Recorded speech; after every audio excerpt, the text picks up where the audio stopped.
আপনার কি মনে হয় স্যার, আসমানি মেয়েটা আমাদের কাজটা করে দিতে পারবে? নর্মাল পোশাকে থাকা একটা মেয়ে বেশ উৎকণ্ঠা নিয়ে প্রশ্ন করে।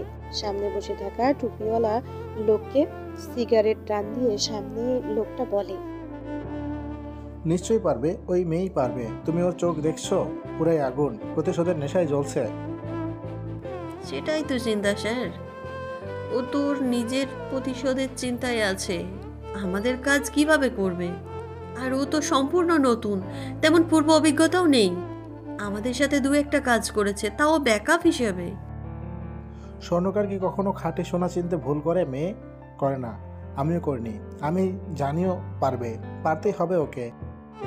কিন্তু ওর জীবনটা তো ওই বাড়িতেই আটকে গেল, বিয়ে হয়ে গেল ওর, এখন কি হবে? আর বড় স্যার যদি জানে আপনি ওকে উস্কেছিলেন এই মিশনে সবার আগে থাকতে, তাহলে আপনার অবস্থা কেমন হবে ভাবতে পারছেন? তোমার কি মনে হয় নিহারিকা, আমি কিছুই জানি না? নিহারিকা নামের মেয়েটি পেছনে ঘুরে দেখে এক যুবক তাদের সামনে এসে দাঁড়িয়েছে। টুপিওয়ালা লোকটাও সিগারেট ফেলে কোনো মতে উঠে দাঁড়ায়। যুবককে দেখে যে তার সব পাওয়ার হওয়া হয়ে গেছে সেটা নিহারিকা নামের মেয়েটি ভালোভাবেই বুঝতে পারে। যুবকটি বেশ ধীর পায়ে টুপিওয়ালা লোকটির সামনে গিয়ে ওর কলার ধরে বলে, অনেক খারাপ কাজ করলে মইন, অনেক খারাপ কাজ করলে। আসমানিকে এমনভাবে ব্রেন ওয়াশ করলে যে শেষ মুহূর্তে এসে এতগুলো প্ল্যান ফেল হওয়ার পরও শেষ উপায়েও বিয়ে করতে রাজি হয়ে গেল। তবু এই মিশনে মেন ক্যারেক্টার হলোই।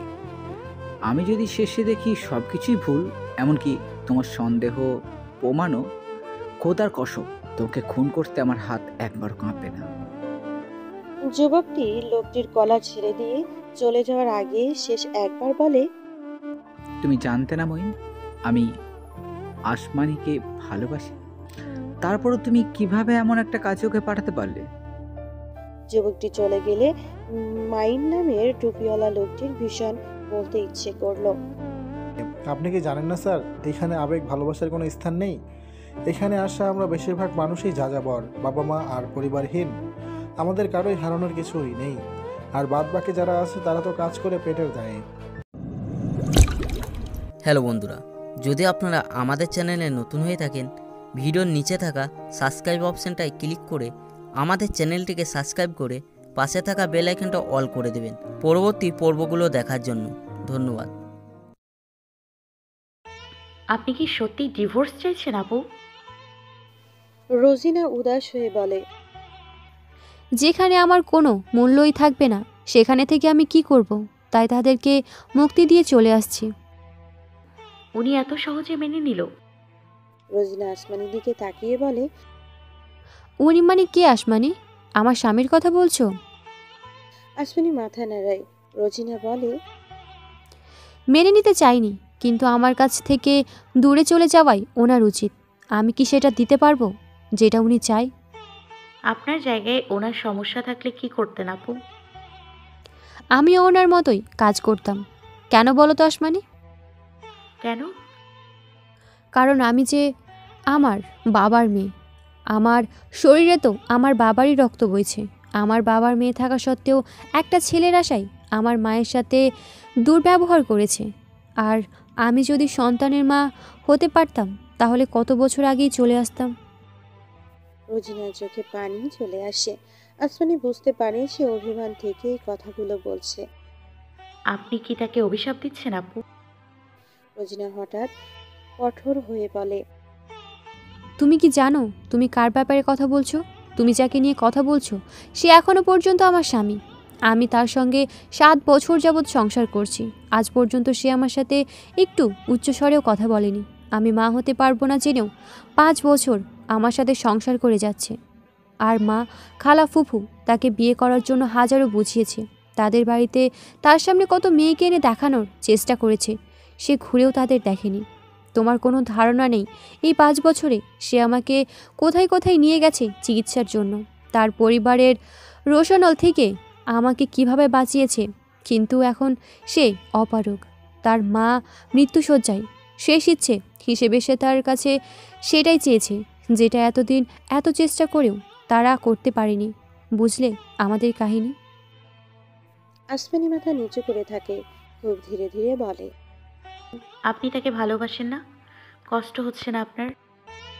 রোজিনা একটা তাচ্ছিল্যের হাসি দিয়ে বলে, এটা কোনো নতুন ব্যাপার না আসমানি। আমি 7 বছর আগেও আরও একবার ভালোবাসার মানুষকে হারিয়েছিলাম। তখন ভেবেছিলাম স্বামী নামক মানুষকে ভালোই বাঁচতে পারবো না, কিন্তু বিয়ের মতো একটা হালাল সম্পর্ককে অগ্রাহ্য করার মতো সাহস আমার ছিল না। নিজের অজান্তে আমি কিভাবে যেন তাকে ভালোবেসেছি আমি তা জানি না, কিন্তু এখন মনে হচ্ছে তাকে ভালো না বাসলেই বুঝি আমার ভালো হতো। আসমানি বুঝতে সময় লাগে না রোজিনা কি বলতে চাইছে। সে বেশ আগ্রহ নিয়ে জিজ্ঞেস করে, তাকে ছেড়ে বিয়ে করেছিলেন কেন আপু? ওই যে আমার বাবা, সে আমার সুখ চেয়েছিল, তাই তো অত বড় বাড়িতে বিয়ে দিয়েছিল। তবে একদিক দিয়ে ভালোই হয়েছে। ভালো কোথায় হলো? এই যে আমার ভালোবাসার মানুষটা, তার কেউ নেই জানো তো। ছোটবেলাতেই তার বাবা মা মারা গেছে। আমাকে বিয়ে করলে সে তো একটা সন্তানও পেত না, তার জীবনটা অপূর্ণ থাকতো। বলে রোজিনা একটু মুচকি হাসে। আসমানি ভীষণ ইচ্ছে করে সেই মানুষটা কোথায় আছে সেটা জানতে, কিন্তু সাহসে কুলোয় না সেই প্রশ্ন জিজ্ঞেস করার।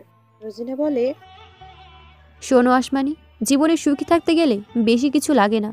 তুমি আমার ভাইয়ের কাছে বেশি কিছু চেও না, তাহলে একটা সময় পর তোমারও উচ্চাকাঙ্ক্ষা বেড়ে যাবে, আর সেও হারাম পথ ধরবে উপার্জনের জন্য। কেন বলো তো এই কথা বললাম? কেন?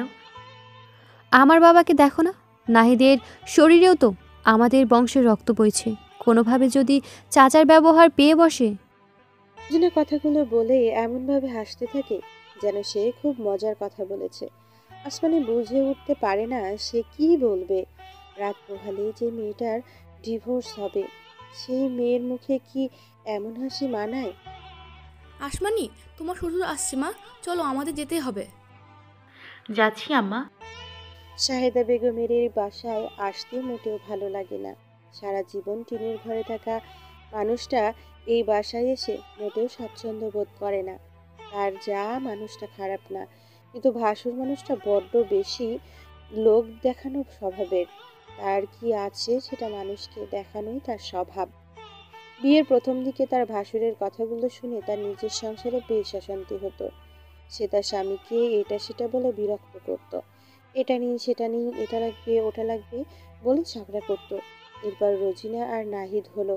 রোজিনার কত খেলনা, কত দামি দামি পোশাক, প্রতি বেলায় দুধ, আর নাহিদের জন্য তেমন কিছুই না। বুক পেটে কান্না আসতো তার।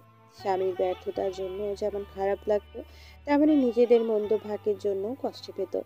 আর তার স্বামীর সাথে শতবার ঝগড়া করলেও তার স্বামীর মুখ দিয়ে একটা টু শব্দও বের হতো না। সেটা দেখে তার আরো বেশি রাগ হতো।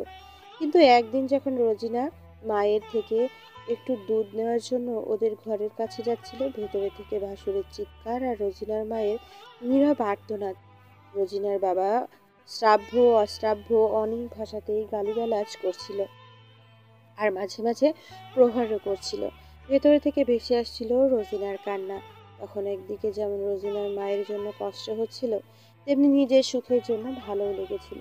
তার স্বামী সে কত কথাই শোনাতো, অথচ সে উল্টো কোনো প্রতিবাদই করতো না, শুধু মুখ বুজে শুনতো সবকিছু। সেই দিন থেকে আজ পর্যন্ত নিজের কি নেই আর অন্যের কি আছে সেটা নিয়ে কখনোই স্বামীর সাথে কোনো ঝগড়া করেনি, এমনকি কোনো খোঁটাও দেয়নি। বরং সেদিনের পর থেকে সে ভেজা বেড়ালের মতো স্বামীর অনুগত ভালোবাসার স্ত্রী হয়ে আছেন। আসমানি রোজিনার বাসা থেকে বের হয়ে রোজিনা আপুর ভাগ্য কত খারাপ, তাই না আম্মা? তো ভাগ্যই খারাপ না মা, বাবা মায়ের কর্ম ভালো। কি বলেন আম্মা? হ্যাঁ, ঠিকই বলছি আসমানি। কেন আম্মা? তুমি জানো না ওর বাবা কেমন মানুষ। আমি ওদের বাড়িতে ওর বাবা থাকলে যাই না। উনি বাড়িতে থাকলে তোমার শ্বশুরকে ছোট করে কথা বলে, ওদের এই আছে সেই আছে বলে বলে আমার মাথা খারাপ করে দেয়। আমার ভীষণ লজ্জাও লাগে। রোজিনার জন্মের পর একটা ছেলের জন্য ওর মায়ের উপর কত জুলুম পড়েছে যে তার কোনো হিসেব নেই। সাথে ছিল তোমার দাদু শাশুড়ি। মরা মানুষকে নিয়ে খারাপ কিছু বলা ঠিক না, কিন্তু সে অনেক জ্বালাইছে। আমারও জ্বালাইছে, কিন্তু শেষ বয়সে সে রোজিনার মা কিন্তু তাকে দেখে নাই। আমি দেখেছি রোজিনার মায়ের ওনার উপর থেকে সব মায়ে উঠা গেছিল। সেই কারণ তুমি জানো না, কেউ জানে না, আমি আর রোজিনার মা ছাড়া। রোজিনার বাবা আমারে আর তোমার শ্বশুরমশাইরে কথা শুনাইতে আর অপমান করতে কোনো সুযোগই হাতছাড়া করে নাই। কিন্তু আজকে দেখো, মেয়ের কালকে ডিভোর্স, তাই মুখ কালো করে ঘরে শুয়ে আছে, আমাদের সামনেও আসলো না। এই জন্যই বলে ধর্মের কল বাতাসে নড়ে। থাক আম্মা, এইসব বইলেন না। আল্লাহ ওনার শাস্তি ওনার মেয়েরে কেন দিচ্ছেন আল্লাহই ভালো জানেন। আমার তো খারাপ লাগে মা, কত কথা মনে পড়ে। আমার নাতাশা যখন কেবল হয়েছে, আমার নাহিদ রোজিনাদের বাড়ির টিভিতে কোনো এক বড় লোকের মেয়ের নাম শুনছিল নাতাশা। নামটা এতটাই ভালো লেগেছিল যে ওর নাতাশা জন্মের আগ থেকেই বলতো ওর বোন হবে, ওর বোনের নাম হবে নাতাশা।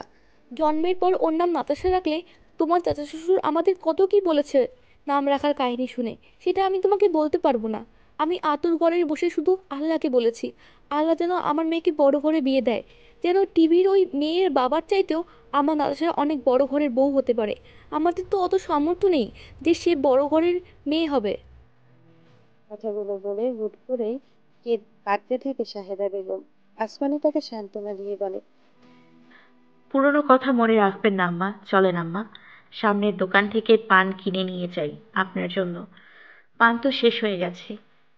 কথাগুলো বলে আসমানি জবাবের অপেক্ষা না করে সামনের দিকে এগিয়ে যেতে থাকে। সায়দা বেগম বাধ্য মেয়ের মতো ছেলের বউ পিছু টুনিয়া তার শাশুড়ি যখন বাড়ির সামনে আসছিল, তখন আসমানি খেয়াল করে একটা লম্বা মতো শুকনো লিকলিকে চেহারার এক লোক এদিক সেদিকে তাকাতাকি করছে। তার পোশাকেও যেন কেমন, যেন কারো থেকে নিজেকে আড়াল করার জন্য আলখোল্লা টাইপ কিছু একটা পড়েছে। আসমানি বুঝে উঠতে পারলো না লোকটা কি। আগে কোথাও দেখেছে বলে তো মনে পড়ে না, তাদের সদস্যও না, না হলে তাকে সিগন্যাল দিত। তাহলে কি এই লোকটা? এতক্ষণে আসার সময় হলো মহারানী। কি করব বলুন, রোজিনা আপুর সাথে কথা বলছিলাম, ওনার জন্য খারাপ লাগছে। আমার লাগছে না। মানে, আপনার বোনের বিবাহ বিচ্ছেদ হচ্ছে আর আপনার খারাপ লাগছে না? না, কারণ ওই সম্পর্কেও ভালো ছিল না। ওর স্বামী ভালো মানুষ হলেও শ্বশুর বাড়ির লোকেরা ভালো না। আমার বোন কষ্ট পাক সেটা আমি চাই না। আমি চাই ও যেখানেই থাকুক ভালো থাকুক। কিন্তু ওনার কি হবে? ওর জন্য সামনে অনেক ভালো কিছু অপেক্ষা করছে, দেখে নিও তুমি। কিন্তু উনি এখন অনেক বেশি কষ্টে আছেন। আর এই ঘরের মানুষটা হচ্ছে তার বউয়ের বিরহে এতক্ষণ কষ্ট পেয়েছে, সেটা কি তার বউ জানে? নাহিদের বিয়ের জন্য সবচেয়ে বেশি যে লাভবান হয়েছে সে হচ্ছে নাবিল। ড্রয়িং রুমে তার জন্য থাকার ব্যবস্থা করা হয়েছে। তখন থেকেই মনে মনে সে বেশ খুশ মেজাজে থাকলেও সেটা সম্পূর্ণই লোক দেখানো। প্রথমত একা থাকা যায়, তাও আবার দরজা আটকিয়ে। তার মানে ছোট হলেও তার একটা পার্সোনাল রুম আছে, যখন তখন যে কেউ ঢুকে যেতে পারে না। কলেজের একটা ফর্সা কিন্তু বোচা মেয়েকে তার ভীষণ মনে ধরেছে, কিন্তু এখনো সাহস করে বলার সুযোগ পায়নি। বলার সাহস কোনোদিন হবে কিনা সে জানি না, কিন্তু ফেসবুকে মেয়েটা তার রিকোয়েস্ট অ্যাকসেপ্ট করেছে। কি ভেবে করেছে কে জানে। রাতে সে অনেকবার চেষ্টা করে মেয়েটাকে মেসেজ করার, কিন্তু পর মুহূর্তেই মনে হয় যদি সে খারাপ মনে করে, যদি বাজে ছেলে ভাবে, এত রাতে মেসেজ দেওয়ার অপরাধে যদি তাকে ব্লক করে দেয়। তাই সে ভয়ে ভয়ে শুধু তার আইডিতে থাকা ছবিগুলো দেখে। আরো একটা কারণ আছে এই রুমে থাকার, সেটা হচ্ছে টিভি। সে রাতে মাঝে মাঝে সাউন্ড কমিয়ে টিভি দেখে। মা বাবা গভীর রুমে থাকে, বড় ভাইয়ের ঘরেও কোনো শব্দ শোনা যায় না। নাতাশার রুমেও আলো নিভে গেলেও সে টিভি চালু করে দেয়। কিন্তু কোনোভাবে নাতাশা বুঝে গেছে সে রাতে টিভি দেখে, তাই মাঝে মাঝে সেও দেখতে আসে। দুই ভাই বোন মিলে মাঝে মাঝে চানাচুর মেখে খেতে খেতে টিভি দেখে। একজন আরেকজনকে ব্ল্যাকমেলও করে, কিন্তু রাত পোহালে দুজনেই চুপ করে থাকে। কেউ কারো বিরুদ্ধে কারো কাছেই নালিশ করে না, কারণ দুজনেই অপরাধী। কিন্তু নাহিদ আজ টিভি চালু করেনি, নাতাশা আওয়াজ আসেনি, কারণ সে তাদের দুজনেরই মন খারাপ। রোজিনা আপুকে তারা দুজনেই ভালোবাসে। তার এত খারাপ মুহূর্তে নিশ্চয়ই তাদের ভালো থাকার কথা না। রাত পোহালে যে কি হবে সেটা কেউই বুঝতে পারছে না। রোজিনা আপুকে এখন একা ঘরে রাখে না, বড় চাচি তার সাথে ঘুমায়। ভয় হয় সবাই যদি সে আবার উল্টোপাল্টা কিছু একটা করে বসে। নাহিদের ঘুম না আসায় সে মোবাইলে ফেসবুকিং করতে থাকে। হঠাৎ সে খেয়াল করে বোচা মেয়েটা তার নিজের একটা ছবি পোস্ট করেছে। নাহিদ এতদিন অনেক চেষ্টা করেছে অন্তত পক্ষে তার ছবিগুলোতে রিয়াক্ট দেওয়ার, কিন্তু সাহস হয়নি। আজ কি ভেবে সে মেয়েটির ছবিতে একটা লাইক দিয়ে দিল। তার মনে হলো সে যেন বিশ্ব জয় করে ফেলেছে।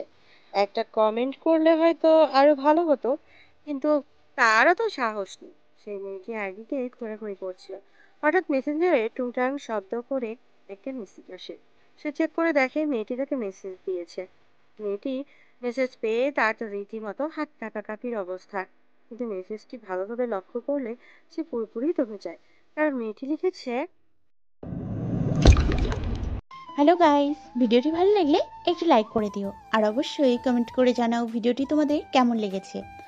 আর ভিডিওটির পরবর্তী পার্ট খুব তাড়াতাড়ি আসবে, তো যারা এখনও চ্যানেলটিকে সাবস্ক্রাইব করোনি প্লিজ পরবর্তী পার্টগুলো দেখার জন্য চ্যানেলটিকে সাবস্ক্রাইব করে পাশে থাকা বেল আইকনটি প্রেস করে দিও।